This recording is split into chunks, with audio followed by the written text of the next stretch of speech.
함께 기도드리겠습니다. 하나님, 하루를 선물로 주시고 이 땅을 힘차게 살게 하심을 감사드립니다. 시간을 소중히 여기며 한 날을 살게 하옵소서. 무엇이든 낭비하지 않게 하시고 기회를 확실하게 활용하게 하옵소서.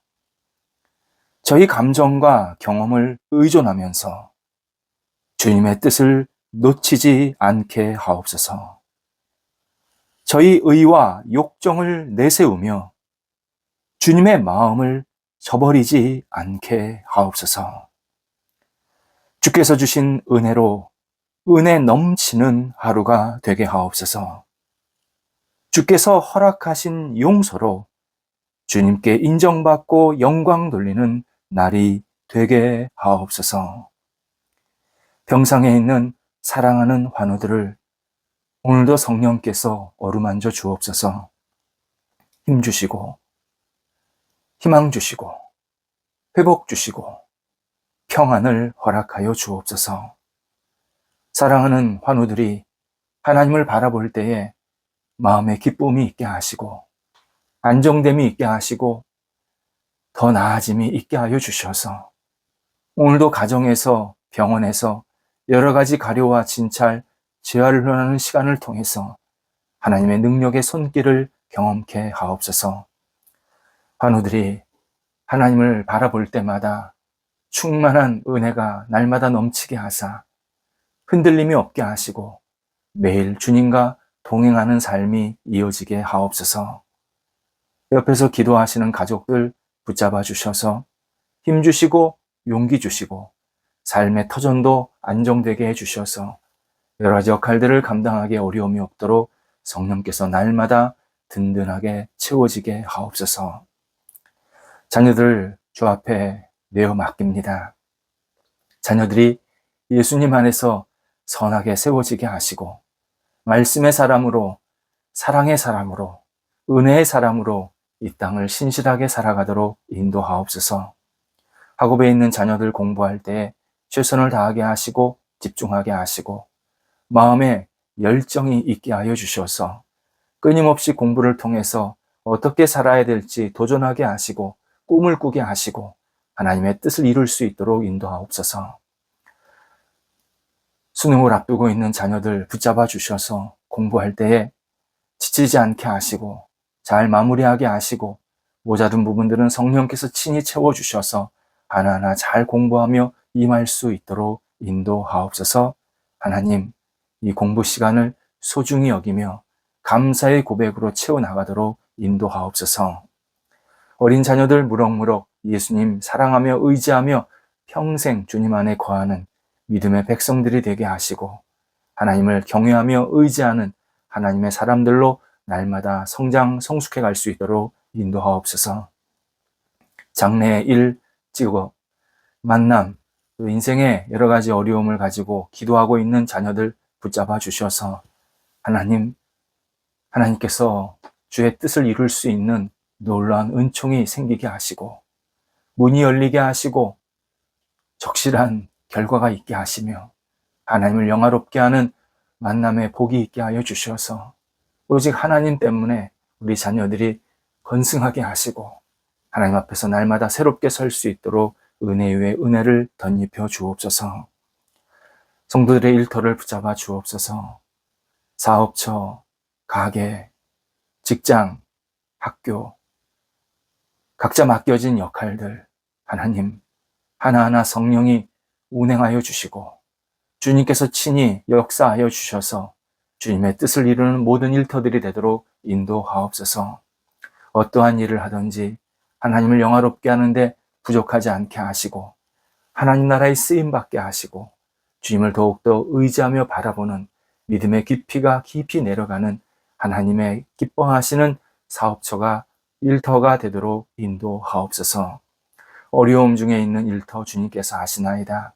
그 터전에 성령께서 든든히 뿌리가 깊게 내려질 수 있도록 역사해 주시고 흔들리는 모든 과정 속에서 오히려 위로도 뻗어나갈 수 있는 계기가 되게 하시고 가지는 처지게 하시고 더 집중할 수 있는 것은 집중하게 해주셔서 돌파하게 하시고 극복하게 해주셔서 이 어려운 시간들을 통해서 다시 하나님의 뜻을 이룰 수 있도록 인도하옵소서. 어려움 겪는 우리 성도들 붙잡아 주셔서 낙심치 않게 하시고 하나님께 모든 것을 내어 맡기며 하나하나 잘 해결해 나갈 수 있게 하시고 좋은 도움의 손길도 만나게 하옵소서. 교류하고 있는 일터 있습니다. 시작된 교류가 끝까지 잘 마무리되게 하시고 도전하는 일터 성령께서 함께 하셔서 힘차게 출발하고 도전할 수 있게 해주셔서 새로운 결실이 맺힐 수 있게 하옵소서. 이미 시작된 일들 주님께서 아시나이다. 하나씩 하나씩 순적하게 진행되게 하시고 주 앞에 영광 돌리는 열매들이 있게 하여 주셔서 참여한 모든 분들에게 크신 은총과 거룩한 나눔이 생길 수 있도록 인도하옵소서. 우리 모든 성도들에게 풍성한 은혜의 열매가 있게 해주셔서 하나님의 백성으로 이 땅을 살기에 어려움이 없도록 인도하옵소서. 줄타하는 성도들을 붙잡아 주셔서 오늘도 성령께 모든 것을 내어 맡기며 다가오게 하시고 하나님이 주시는 능력으로 맡겨진 소임을 잘 감당하며 주 앞에 영광 돌리는 시간들이 되도록 인도하옵소서. 저희 대한민국이 더욱더 복음의 국권이 세워지는 나라가 되게 하옵소서. 복음이 증거되고 확장되고 세워지고 그리고 뿌리가 깊어지는 대한민국 되게 하옵소서. 율법적인 대한민국, 사람들을 지탄하고 비난만 하는 대한민국, 잘못된 길로 가는 대한민국 성령께서 멈춰주시고 복음으로, 은혜로, 사랑으로, 격려로, 위로로, 소망으로 함께 서로를 세워나갈 수 있는 대한민국 되게 해주셔서 대한민국 안에 있는 미움의 증표들이 깨끗이 물러가게 하시고 사랑의 능력만이 온전히 나타날 수 있도록 인도하여 주옵소서. 복음의 국가, 복음의 씨앗이 마음껏 뿌려져서 하나님께서 주시는 이 복음의 열매가 충만히 맺혀나가는 저희 대한민국 되도록 인도하옵소서. 저희 교회를 위해서 기도드립니다. 저희 교회가 하나님의 은혜 가운데에서 지금껏 인도함 받았음을 감사드리며 더욱더 주 앞에 영광 돌려드립니다. 하나님, 말씀의 은혜 잔치가 넘치게 하시고 많은 성도들이 함께 주님을 생각하며 주의 말씀에 붙잡힌 바 되어서 이 땅을 하나님의 사람으로 온전히 살아가는 복음의 교회가 될 수 있도록 인도하여 주옵소서. 아직 하나님을 알지 못하는 사람들, 예수 그리스도를 모르는 사람들이 찾아와서 하나님을 경배하며 경험하게 하시고 진리 안에 거하면서 새로운 인생을 시작할 수 있도록 역사하여 주옵소서. 저희 교회가 주변 지역에 하나님의 능력을 마음껏 펼쳐나갈 수 있는 복된 교회가 되게 하시고 우리가 깊어지게 하시고 안정되게 하시고 확장되게 해주셔서 하나님 주시는 사랑의 교제가 저희 교회를 통해서 가득가득 넘쳐나도록 인도하옵소서. 오늘도 우리 성도들 찬양하는 입술이 되게 하옵소서. 하나님을 경배하며 찬양하는 시간이 있게 해주셔서 주님 때문에 감사의 고백으로 찬양의 고백으로 오늘도 승리하는 날 되게 하옵소서. 예수님의 이름으로 기도드립니다. 아멘. 오늘 우리에게 주시는 하나님의 말씀은 신약성경 골로새서 1장 13절에서 14절 말씀입니다. 골로새서 1장 13절, 14절 말씀입니다. 살아계신 하나님의 말씀을 봉독합니다. 그가 우리를 흑암의 권세에서 건져내사 그의 사랑의 아들의 나라로 옮기셨으니 그 아들 안에서 우리가 속량 곧 죄 사함을 얻었도다. 아멘. 지금까지 많은 학자는 사랑이 무엇인가, 사랑을 어떻게 정의할 것인가에 대해서 분석하려는 시도를 감행했습니다. 어떤 사람은 사랑이 두뇌에서 나오는 것으로 주장합니다. 뇌는 자신이 사랑할 사람과 사랑하지 않을 사람을 구분하는 기관입니다. 뇌가 상대방에 대한 인식을 순식간에 하게 되면서 저 사람을 사랑해야겠다 판단하면 사랑이 계속 이루어지고 상대방에 대한 내가 사랑하지 말아야겠다 라는 판단이 생기면 절대 사랑할 수 없다라고 주장합니다. 그래서 두뇌 작용에 의한 사랑은 첫눈의 사랑, 순간의 사랑이라고 표현도 됩니다. 또 어떤 사람은 호르몬 작용이 사랑이라고 말합니다. 그래서 상대방에 대해서 도파민 이런 것들이 나와서 사랑의 감정이 생기는데 그 사랑의 유통기한이 결국 호르몬의 유통기한인데 길어야 3년 정도 된다 이렇게 주장합니다. 하지만 사랑은 분석할 수 없습니다. 사랑을 분석하려는 순간 사랑의 본질을 잃게 됩니다. 예수님의 가르침에는 다른 사람을 어떻게 대하느냐에 대한 내용이 많이 나옵니다. 그래서 예수님을 믿고 따른다는 것은 결국 예수님께서 사람들을 어떻게 대하시는지를 받아들이고 그리고 예수님의 마음으로 사람을 올바르게 대하고 그리고 존중해주는 일, 이것이 예수를 믿는 일이고 따르는 일임을 우리가 알게 됩니다. 예수님께서 사람을 만나는 방식 가운데 다른 일반적인 가르침과는 정말 구별되는 그러한 방법이 사랑입니다. 사랑은 우리가 긍정적으로 사는 모습에서도 유효하게, 중요하게 나타나는 대표적인 모습입니다. 우리가 예수님께 순종하고 살면 우리 안에 성품이 하나 굳건히 생기는데 그것이 사랑입니다. 그래서 내 안에 사랑의 성품이 있는지 없는지를 보면 내가 지금 예수님을 잘 믿고 있는지 믿고 있지 못한지가 구분이 됩니다. 물론 사랑하는 마음은 모든 사람에게 다 있습니다. 어떤 사람이라고 사랑 안 하겠습니까? 그런데 예수님을 믿고 따르는 사람의 사랑은 세상의 일반적인 사랑과는 조금 다릅니다. 예수 그리스도께서 전혀 다른 사랑을 우리에게 알려주셨기 때문입니다. 예수님을 믿으면 주님의 사랑, 주님의 은혜, 주님의 긍휼로 근거한 사랑을 하는 그리스도인으로 살게 만드십니다. 본문에서 바울은 우리가 어떤 사랑을 받았는지 먼저 설명해 줍니다. 인간은 죄의 권세, 흑암의 권세에서 벗어날 수가 없었습니다. 그냥 그대로 놔두면 우리는 다 죄와 흑암의 권세에서 망하는 그러한 인생을 살 수밖에 없습니다. 하지만 하나님의 사랑이 사랑의 아들 나라로 우리를 옮기게 하셨다라고 설명합니다. 하나님의 사랑은 성육신 이전부터 있었고 성육신, 예수님께서 이 땅에 오신 이후에 하나님의 사랑이 더 분명하게 확인이 되었고 그리고 성육신 이후, 십자가 죽음 이후에까지도 결국 하나님은 우리를 계속 사랑하신다라는 사실을 계속 깨닫게 만드셨다라고 설명하고 있는 겁니다. 그래서 우리를 죄에서 용서하신 것으로 끝내는 게 아니라 우리가 죄 용서받고 끝난 게 아니라 하나님은 우리를 당신의 품으로 하나님 나라로 영원한 나라로 데리고 가신다. 이게 전체가 구원인데 이렇게 전체 구원으로 이끄시는 그러한 사랑을 우리들에게 알게 하셨고 받게 하셨다. 바울이 설명합니다.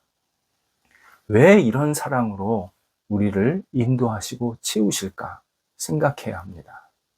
바로 이런 사랑의 성품을 우리가 견고하게 가져야 된다, 채워야 된다, 알려주시는 겁니다.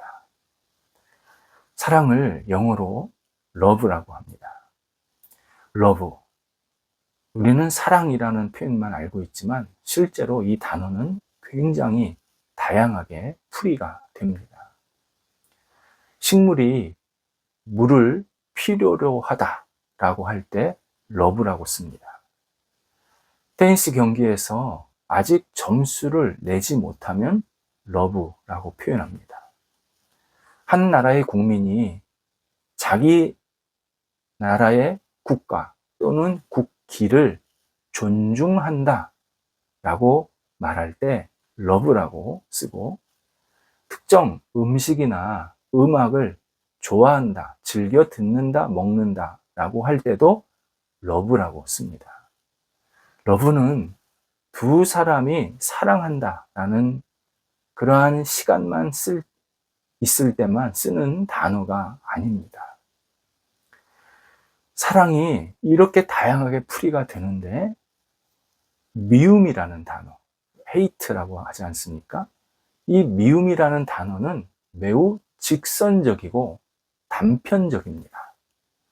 그래서 미움은 크게 다른 단어로 번역이 되질 않습니다. hate는 그냥 미움, 증오입니다. 미움이라는 단어보다 사랑이라는 말의 의미가 훨씬 다양하다라는 사실, 우리는 정말 감사할 수밖에 없습니다. 이것은 미움보다는 사랑이라는 말을 더 많이 사용해라. 사랑이라는 말을 통해서 우리가 할 수 있는 표현이 많다.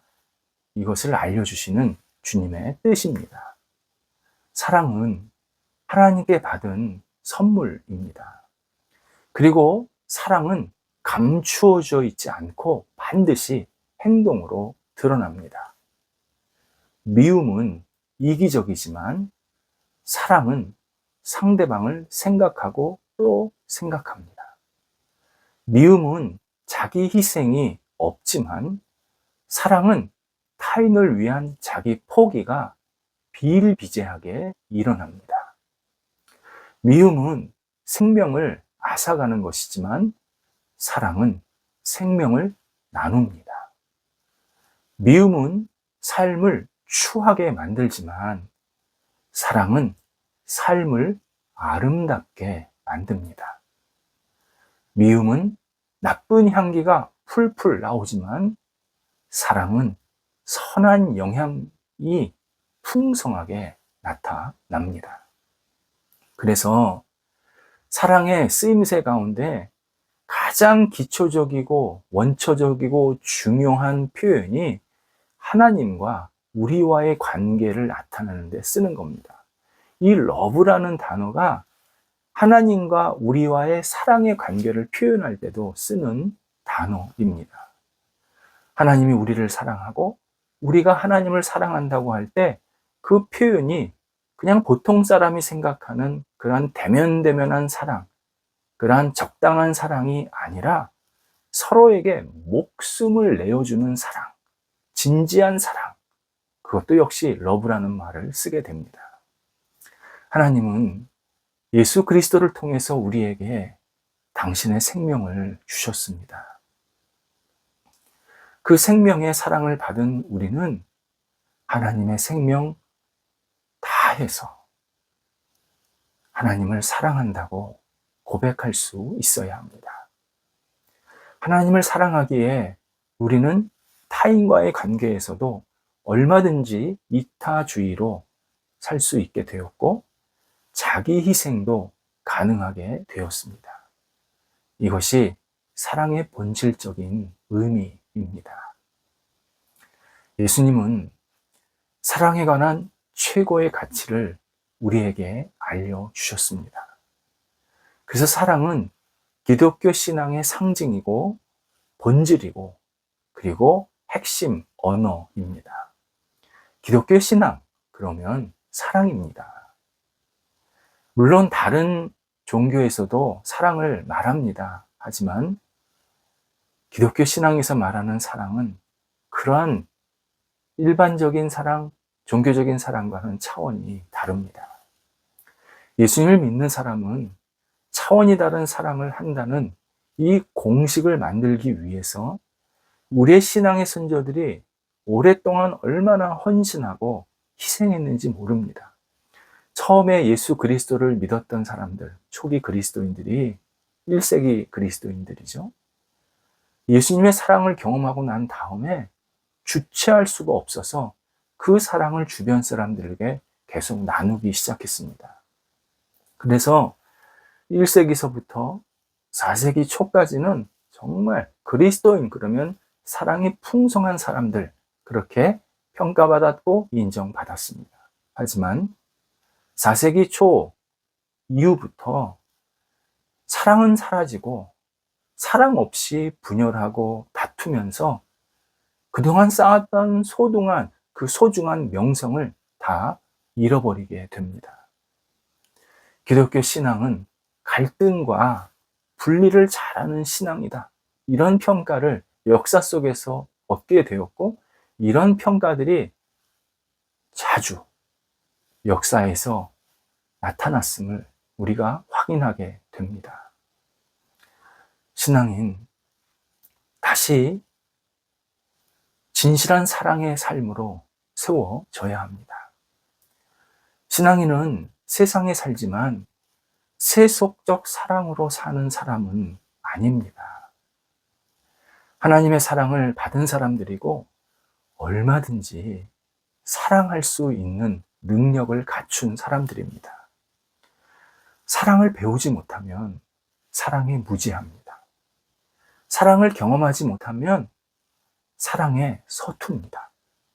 그런데 우리 그리스도인들은 주님이 주신 용서, 은혜, 긍휼, 충분한 사랑을, 기적을 경험했고 지금도 경험하고 있습니다.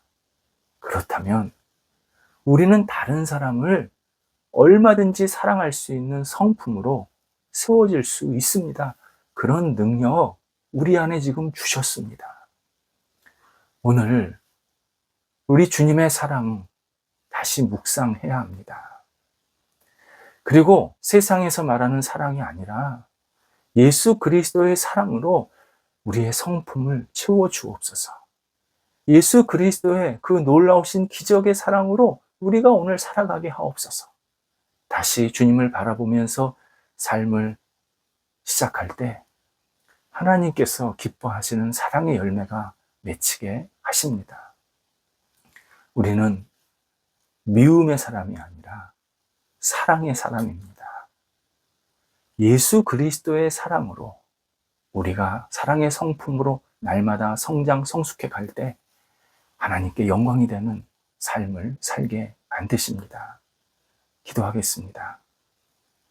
하나님, 저희가 세속적 사랑이나 세상의 미움이 아니라 하나님을 사랑하고 하나님의 사랑으로 이 땅을 견고하게 사랑으로 섬겨나갈 수 있는 하나님의 사람들이 되도록 인도하옵소서. 오늘도 저희들을 영원한 하나님 아들의 사랑의 나라로 옮겨주고 계시오니 그 사랑을 가지고 마음껏 펼쳐나가게 하시고 저희가 가는 곳곳마다 사랑의 향기가 드러날 수 있도록 인도하옵소서. 예수님의 이름으로 기도드립니다. 아멘.